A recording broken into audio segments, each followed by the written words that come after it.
We're here at the Democratic Convention in Charlotte with Rahm Emanuel, the mayor of Chicago, and of course, President Obama's first White House chief of staff. Thank you for joining us. Thank you, Howard. Barack Obama, obviously a very different candidate than he was in 2008 when he was the icon of hope and change. I know you inherited an abysmal fiscal situation. A lot of people disappointed the president hasn't accomplished more. How much can this convention change that perception? Well, I think that Michelle went a long way to doing that last night. I mean, I think she reminded everybody why she still is actually today, more in love with the president than she was on the first day. And I think but will voters be more in love? Well, yes, and because she said the same person she fell in love with is the same person she knows today. More committed than ever before to seeing through the type of things that he pledged to do and made progress on. I mean, Michelle's speech did it all, in my view, in that sense.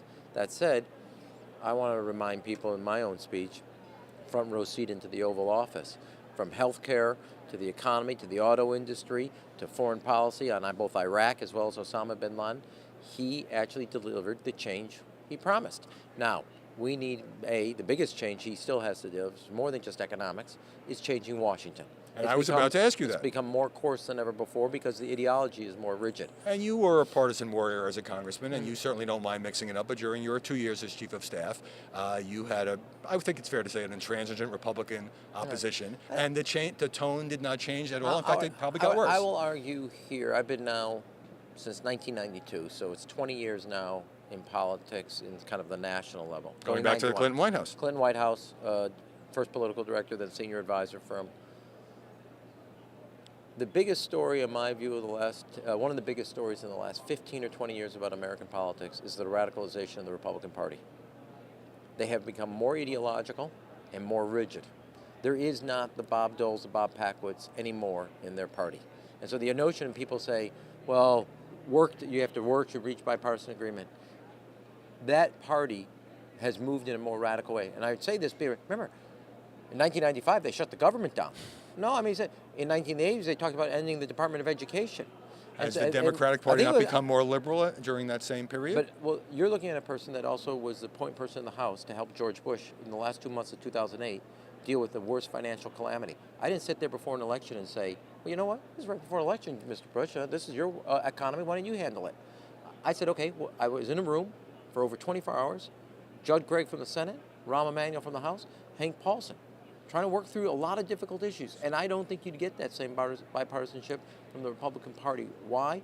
Because anytime a Republican reaches out, they have the Tea Party, the super PACs that come and beat you in a primary.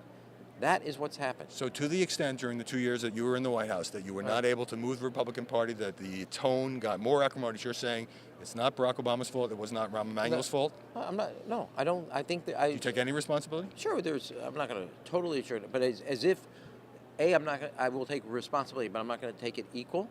I have my own record as a congressman where I've worked together, even things I've told George Bush I would sponsor for him on early childhood education. And we worked together with 2 months before the 2008 election dealing with a financial calamity. And there was more than a financial calamity. There was an economic recession that was worse since the Great Depression, an auto industry that was ready to collapse, two of the longest wars in American history, and Osama bin Laden on the loose. Just in need you forget, there was more than just one thing in the inbox. Yes, there was a pretty crowded agenda.